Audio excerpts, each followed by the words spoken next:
That's like reverse terrorism. So they got the local detectives tracking our teams, and it would scare the shit out of some of these guys when they realize, like, oh, we're going to run from the cops. And it's like you hit them with a truck. Like, no shit. Go to the Legion, you'll learn this. The Legion just, like, eliminates impossible. Hey guys, welcome back to the Legionnaires Debrief podcast. I am joined again today by Tyler, my good friend of the French Foreign Legion, since he's become a Navy reservist, private military contractor on the side of the side job, and instructor of various things, including medical, tactical, and he's still about to go on a vacation, so I want to get as much time with him as I can. Thank you for coming on. I am your host, Derek. I spent 5.5 years in the French Foreign Legion, and then got into civilian jobs afterwards, but I grow the Second Amendment at every opportunity possible, the latest being this channel. So without further ado, let's get started. What one means of aiming? What would it be? Iron sights. Okay, why? Because the only reliable set of sights. Right. So when I see somebody's setup of, I've only got a dot. All right. Well, it's got a 50,000 setup. It's got a 50,000 hour battery because a lot of those things have some significant battery life nowadays. But I've been shooting in the rain at what was it called? Santac. Yeah. Centre d'entraînement tactique. Santac. I'll National Tactical.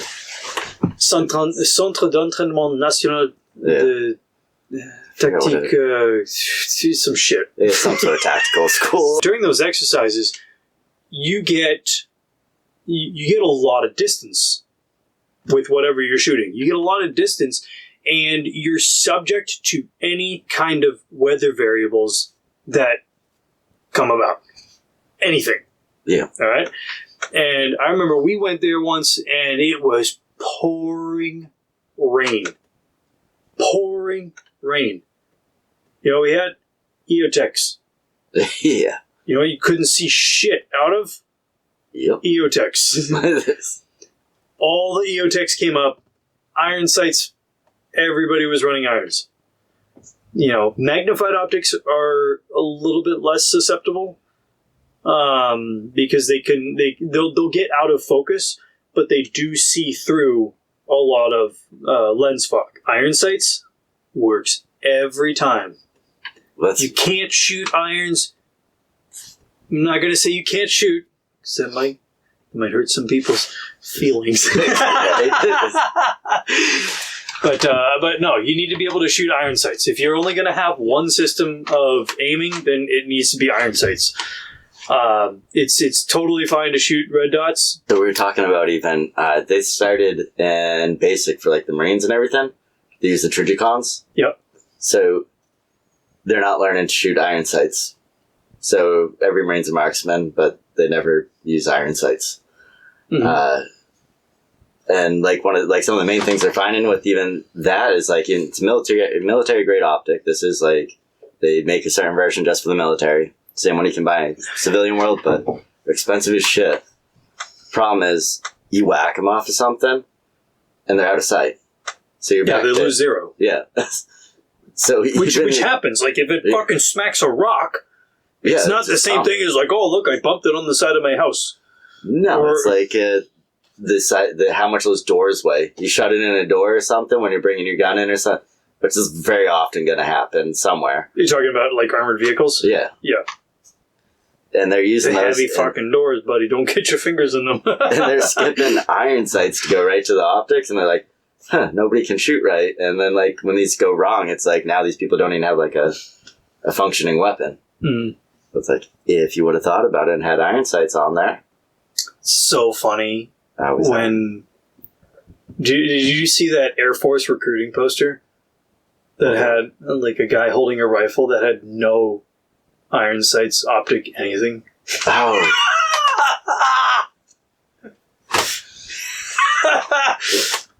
Tell me you don't know what you're doing without telling me you don't know what you're doing. I think there was an officer that got fired. He was on a boat and he took a picture with like the scope backwards. Yeah. How do you... Guys, don't forget the fundamentals. Don't do that. Don't be that guy. Don't be that guy. Yeah. Be another guy. If you don't know what you're doing, just don't do it. All right. You may not be an expert, and that's fine. That doesn't mean you have to contribute. Just don't be part of the problem. Right. Start with the basics. The iron sights is always the way to go. Question for you. What do you think about do you carry? Depends. Lots of times, yeah. Okay. What do you carry? What do you call it? The Smith & Wesson there. Yeah, M&P? Yeah. The M&P? Okay. So, I'm on a little bit of a budget. You know what I carry? What? Probably the only person in the United States, maybe even the world, who carries this. Oh, that thing? Yeah. Oh, you showed me that too. I was like, yeah, I don't know if I'd carry that.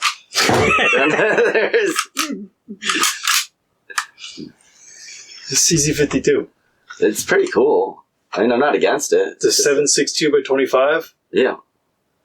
So it's definitely cool. I mean, cool is important. Don't get me wrong. Practical? I don't know. Well, I made a Kydex holster for it. Yeah, this is sweet. It's slim and it just slides in there.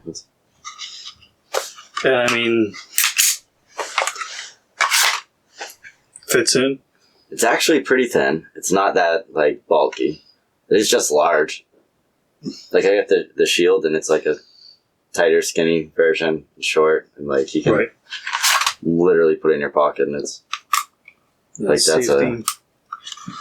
But I mean, the whole idea with that though is, you know, people will get Gucci over all of the latest and greatest gear. Like this thing is made in 1953. Yeah, and it works. I don't give a shit. Yeah, you know, the bullet. The thing is like put you down. When I started carrying, when I came back to the States, I had one kid, and now I have more than Well, the thing with that too is that's going to be way easier to shoot than some of the other guns. Right. Like, and it's practical on a lot of levels, and it is pretty thin, so it's not that bad. The only thing that's really a pain in the butt is that it has the European mag release. Yeah. You know, right, that's weird. it's just really slow. Because otherwise, I would love to like take two of these magazines and weld them together, and do you know, like my 1911 magazines. Yeah. I mean, I didn't weld them together, but they're 10 rounders, so they're a little bit longer. They protrude out of the grip. The high caps.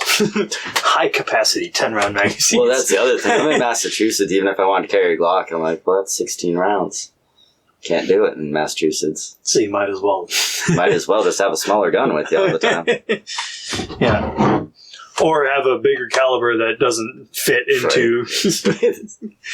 But yeah, the whole reason for bringing that up is just that, you know, the basics work. Yeah. You don't need something fancy. You don't need, you know, the latest and greatest with the red dots and the flashlight and everything like that. You know, you should carry a flashlight on you regardless. If you hear a bush rustling and you can't pull it like, hey, you just what's shoot that? The bush. Don't shoot the bush. Unload a magazine in the bush real quick. Then get your iPhone out, light it up. What are you, Joe Biden? Shoot before you identify. But we're not doing this live. What's really weird about YouTube is you can't handle firearms or even like touch or manipulate anything like that on a live stream. All right. Just in case something goes wrong? Or in case you say something you shouldn't? I don't know. All right, whatever. But a lot of people forget that you need to understand the fundamentals before you start getting into the fancy stuff. Well, I think a lot of people think they can buy themselves into being a better shooter, too. Like, they get, like, the latest and greatest, without understanding that the latest and greatest is actually harder to use than the basics. See, I don't like the red dots even on my rifles. So, like, I'm the total opposite when I do, like, and I've noticed a lot of people that are, like, not trained that aren't that good with red dots. And try to overcompensate. They think try that they're and, like, good. fix it by turning the gun to put the red dot where they want it. Yep. Like, that's actually not how it works. You need to know irons. Yeah. You can know red dots. You can know scopes. But you need to know irons. Yeah, No. if you don't know your iron, like, and plus, if you look at now, the way, like, what I use, I've gone back. Like, I've retrograded into being like, you know what? Carrying all that equipment is actually pointless because the effectiveness might get you like that 0.02% better. But the reality is, it is not practical. Yep. So, like, unless it's very job specific, not worth it at all. What for you is shooting long range? Outside of 500 to 600 meters. Okay. I would say once you get over 600, that for me is long range. Yeah, I'd say if you're shooting long range, you're talking half mile, 800 meters is like that. But 500 to 600 meters, you're getting to like your M16 stops being what you want to be using. I've definitely noticed that there's a lot of discrepancy between what a civilian considers long range and what a military guy considers long range. No, long range has got to be getting up. That's got to be past what your typical guns can like be shooting at. I think where the M4 ends is where you start to get long range. You know, and then for me, extreme long range would be like 1,500 plus. Yeah, which I've actually never shot at. So over 1,000 starts to be long range, but that's still actually when, like, the modern weapon systems, 1,000, you're talking like you're grouping on a chest is pretty friggin' good still. Right, with 308. Yeah. A decent 308. I prefer like a 300 Win Mag just because. Oh, 300 Win Mag, yeah, that's where you start to reach out. You're like, that's pretty sweet. That's like a nice spot. So it's not even like a overly complicated distance. Like back in the day it might have been, but nowadays 1,000 meters with a weapon like that, a nice scope is like not even a problem. AKs are less accurate inherently than AR-15s, but there's not enough of a difference to actually make a practical difference from most shooters' perspectives. If you were going to miss, you were going to miss, like, especially if you're talking within like 300 meters. If you were going to miss, you were going to miss. Yeah, I was going to say, doesn't matter. People got to know what a minute of angle or milliradian is and realize that you're talking like that's actually a very long distance that they're using to calculate these minutes of angle and milliradian at. So for you to be missing by, like, people are like, well, 0.4 of an MOA is like a lot. Like, no, that's hairs at the distances of people, because you're talking about short distances. If you're going to miss, you're going to miss. Right. If you miss, it's because you didn't put Now, if you're worried, if you shot several times and hit and realize your grouping was a little bit spread out, then that's because you have a 0. It's a different story. I think that's something that like I have, and there will be a good couple of videos because I think it fits a couple of roles. I have a setmate, the 308. Yep. The old Spanish predecessor to the G3. The internet will be full of, oh, that's a 4 MOA gun or a 5 MOA gun, or do I think it's going to be accurate and like really usable past 400? Probably not. You might start to get into limitations where what might sound ridiculous is I think that one of my AR-15s might be better at that distance. But when am I going to shoot a person past 400 meters? Not very often. I really gotta pee. I don't know why I went to the bathroom. I just peed myself.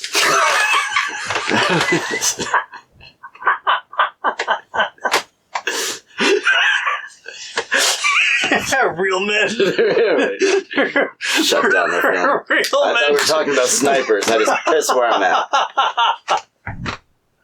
What if this was combat? I can't do combat. That's why I'm not going to Asia. Oh, you just reminded me. That's where you're at. Be a man. Just reminded me I get no toilets next month. Well, you're going to swim through the fucking rivers and clean it right off. Actually, if you piss yourself, you might want to swim through the river because it might make it worse. It depends what you're Yeah, I'll have to ask him about that. Did I just pee with my clothes on over here? Standing up. He's like, you're at the airport. What are you doing? Feed yourself. This is Boston. Over in Asia. You didn't even leave yet. That's fucking Chinatown. That's not Asia. Oh, man. That was funny. Sir, you're in Massachusetts. Asian lady sits so I should pee myself. Asian lady sits down next to me at the airport. I start peeing. I thought we were in Asia again. Damn it. What happened? Where do you think in the world you want to see that you have not yet seen? South America. You never been to South America? No. I mean, neither have I, but... I want to try Peru, just to visit. Then I want a job fighting the cartel at some point, just to say I did it. That would be one of my dream jobs at some point. Really? I'll bet you it's not going to be hard to find pretty soon. I know, well, I've been making my way around the planet. I've kind of been like, well, I've got like the Middle East, Europe, Africa, and now I'll be in Asia. And then I'm like, well, I'm in America already, so I guess I gotta go down to South America. Put your backpack on. Go see what they're doing in South America. You'd be crossing the border and be like, hey! You're going the other way. Right? Like, what the hell's that idiot doing? I'm going to go stop some of your problems. Oh, I thought about that with that new guy coming in, Homan. Mm-hmm. I want to send my resume right to the DHS. Go for it. Because I was like, they're looking for trackers. That's like, I am actually a tracker. And that's like an actual job other places. I don't know if it's legal to be a tracker in the U.S., but you're allowed to track people in the world. I don't see why I couldn't do it here. Bounty hunting, maybe, if any of these guys are worth anything. I don't think they are. That's like reverse terrorism. It's like, I can do that. In the States, like, the environment's just so nice. Everything's on film, basically. Tracking's pretty simple. And it would scare the shit out of some of these guys when they realize, like, oh, we're going to run from the cops. And it's like you hit them with a truck. Like, yeah, we don't play those games, bro. As long as I bring you back alive, I get paid. The whole likes thing, that was not a part of the agreement. Right? But I thought about it, I was like, dude, you could be like booby trapping and like literally trapping these guys like you do anywhere else on the planet. That you just doing it in the States. As long as nobody else gets hurt, I don't see what the problem is. Are we allowed to put this on the internet? Probably not, but there's like this. Like, could you imagine? These guys would have no idea what they're dealing with. They'd be like, did I just get fucking kidnapped? Like, what happened? As long as you're getting the bad guy, I don't think it's a bad. But yeah, I wonder what the rules are for bounty hunters, how brutal you can be on these guys. If you had to explain how we get to that point, then I think, yes, it'd be highly frowned upon. People be like, what did you just say you did? But if all you would do is this guy in a snare. If all you're doing is getting results, and you're showing up and they're like, alright, he's a little beat up, but he is here technically in cuffs, like, he did the job. He's 30% of his skin is missing. But, you know, he's there. Par for the course. Like, you only asked me to bring him in, as long as nobody else gets hurt. He didn't die. Right? Like,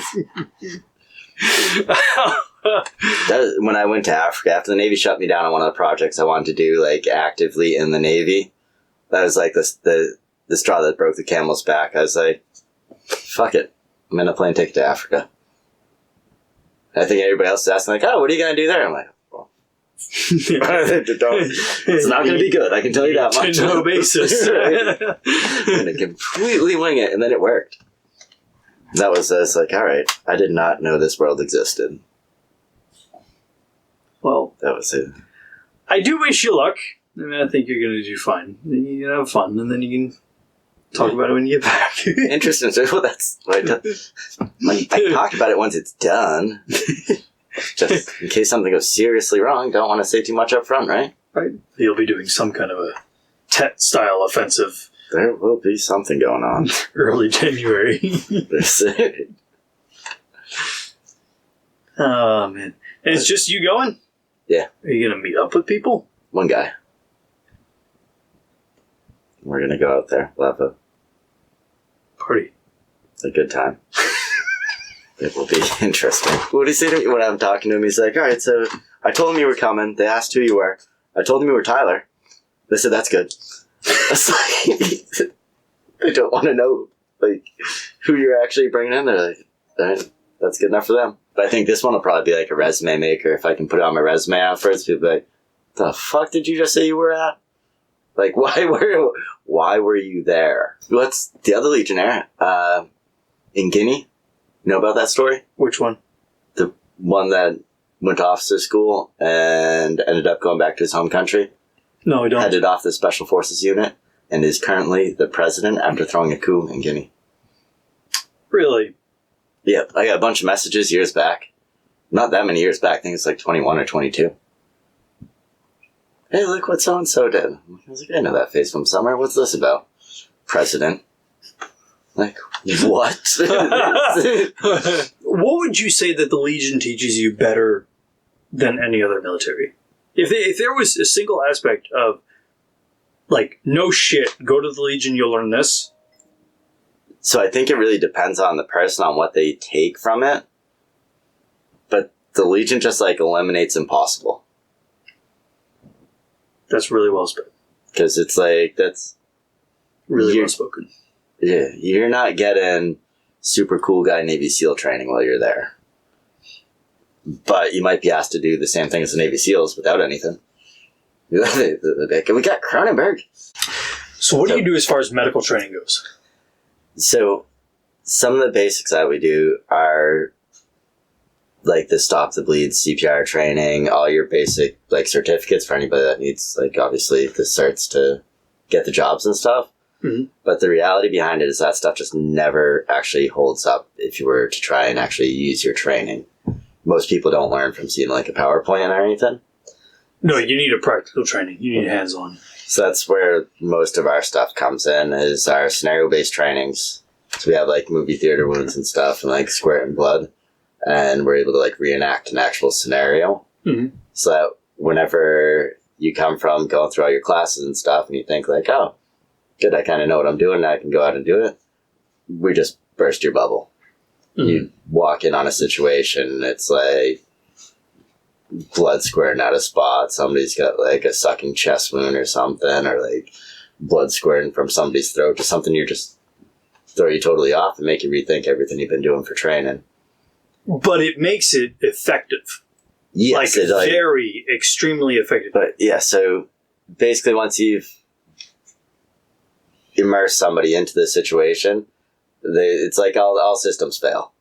Like they just come to a dead end on like how to actually handle it, and they realize that like the initial information is good, but that's not actually going to save somebody's life. It's your ability to pick up on like what's going on and to interact in the situation and still execute everything you learned in the PowerPoint in the order that you're supposed to.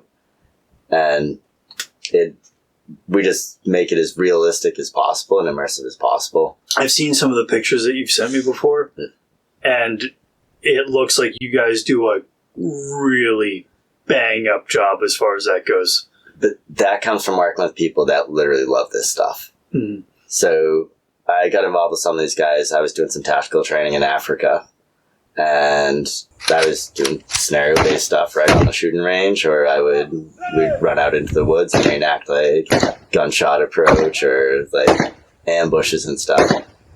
And I cross these guys in Africa, American dudes, and they see what I'm doing. They're like, oh, this is great. Like, we do similar stuff. We're just the medical side. I was like, I do the medical side too. It's just that I don't have the proper equipment.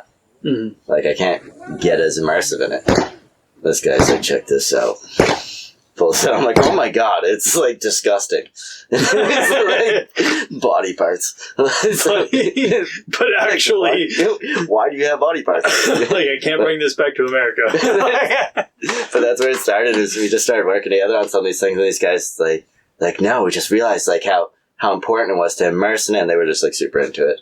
Well, good. Is there a means of contact that they can that anybody who's interested in receiving training can have with you? Anybody can contact me, obviously, by my name on the internet. At the moment, I just obviously use my Facebook and shit. Okay, so I'll post a link to your Facebook potentially, and maybe that's the best way to do it. Because we actually never really did any marketing for any of this stuff. We just, as like word of mouth passed around, and it's just recently that we're like, all right, if you want to grow, yeah, we're like, we should probably actually do like people want this to happen. When shit goes wrong, you need to know how to handle it. Well, we use it for all sorts of training. Like, I use it for surveillance training, too. Mm-hmm. I'll work with guys on a base or something, teach them about it, and then I'll be like, all right, well, I'm going out. You guys have to figure out what I'm doing tonight. I'm going to make up a plot with some other dudes, and I'm going to give them a general area that I'm going to be in. They're like, we never go to those types of places. And they get, like, so uncomfortable, and I'm like, well, now you got to not only go to that place, right? Like, now you got to uncover information without getting caught, because now you're going to go into this place, be creepy as shit, and there's security where we're going. They're not fake security. They're going to throw your ass out the door in like 2 seconds if you fuck this up. We've done one that was awesome in Poland.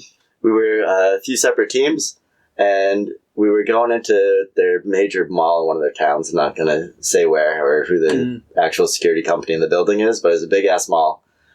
And they're like, all right, so we're going to run 2 different operations, and you guys got to spy on the other team while you're there and figure out what they're doing. It's pretty cool. So he says to one of the teams, he's like, all right, case all the ATMs in the building. And to the other team, he says, case all the jewelry stores in the building. So now you got 2 like military teams coming in civilian gear, all from foreign countries in Poland, going to case this place on like all levels, and it's a major mall. So it doesn't take. Thank you, COVID, for giving us the opportunity. So all of a sudden, like we're going through this, but obviously, eventually, the security picks up on it. So they got the local detectives tracking our teams. And we're this is occupied. Oh yeah, this was all real. This was all like so we did it in real life. That's so great. So the only people that knew this was going on is the company that was training us owns a security company that works in that building. So they knew there was an exercise going on. They didn't know what it was, but their job was to detect the exercise and kind of mitigate risk, because the local police are there too, because they're picking up on thieves obviously, and like the local criminals like pickpockets and stuff. So they're automatically there to run surveillance. So not only are we falling ourselves trying to figure out what the other team's doing and casing these places, but when you say casing, what do you mean? Well, getting ready to rob a jewelry store. Okay. Knock over some ATMs, figure out how you're going to do it. Okay. Figure out where they are, what you got for exits, how we're going to... These are all real places. This is real places. So this was like... You didn't actually rob any jewelry stores. No, at the end they called it, and obviously they brought everybody together, but it was like, it ended up being an exercise, obviously, for the police at the same time, too, because now the police are following us, and we figure out that we're being followed, because we got our counter-surveillance teams out there. Yeah. Our counter-surveillance team picks up on these guys, and they're like, these guys are from Poland. They're not, like, why are they... Like, they're not military either. Then we pick up on, like, oh, we're following detectives. And so then, like, it's reported in the group. They're like, okay, so the police are there. There's detectives there. There's another security team there. And there's our 2 teams trying to case all these things. And we had to report. I was like, best surveillance training ever. Everybody's watching everybody. Yeah, it's just we were running in circles, chasing each other. And the civilians are just out shopping. They have no idea what's going on, because it was covert. Nobody was supposed to be... That's really cool. That's really cool. So you can do immersive training like so many different ways. Is there an area of operations that you are willing to travel within? Like, is it like the New England area, or is it all over the U.S.? Worldwide. Worldwide. We'll go anywhere. Anywhere. And we've done stuff all over the U.S. already, too, so. Okay. And there are times that you've told me, like, oh, yeah, I'm going here. I'm like, oh, all right. Have fun. Good luck. Don't start a revolution. No. I just want to play with the toys. I like playing with the guns and the blood squirting all over the place. Realism and immersion in training is where it's at. Oh, definitely. There's you can't beat it. We even trained some Sea Cadets not that long ago. We're going to be doing it again in this month. I'm not going to be here, but I got some of the Navy guys that are going to help out with one of our medical dudes. And we were able to train these 11 to 14-year-olds. And I'd say out of 24 of them, 12 of them in a life-threatening situation at this point after going through the training would see something that most adults would freak out. And they'd push their parents out of the way and be like, hold on, get my medical equipment. I got this. Because they just get so once they've physically gone through it and done it, it's you'd be like, that person can actually probably save somebody's life right now. People love it. Everybody comes back to us. It's asking for more. That's one of the things that with the military, when we get to do it for the military, lots of guys training in the military, it's redundancy training. Yep. And it's almost annoying after a while. Nobody wants to do it. That was the Legion, man. We were fucking bored shitless. So now, when people go, they'll see us come in, they're like, oh yeah, finally, we get to... It's some real shit. We got to do something here. All right, you see, everybody's motivated to train. That's great. That's what you want to see. How often did you see Legionnaires motivated to train? Oh my God. Because they were told to be motivated, or because they were motivated? Because they were told to be motivated. Because I feel I was definitely always told I should be motivated and had to do it anyways. That's great. How long you got? How much beer you got? Bacon's on the air fryer. Yeah. This has been great having you on. Thank you. We'll see you in the next one. Like, share, comment, subscribe. Let us know what you think about this. All right.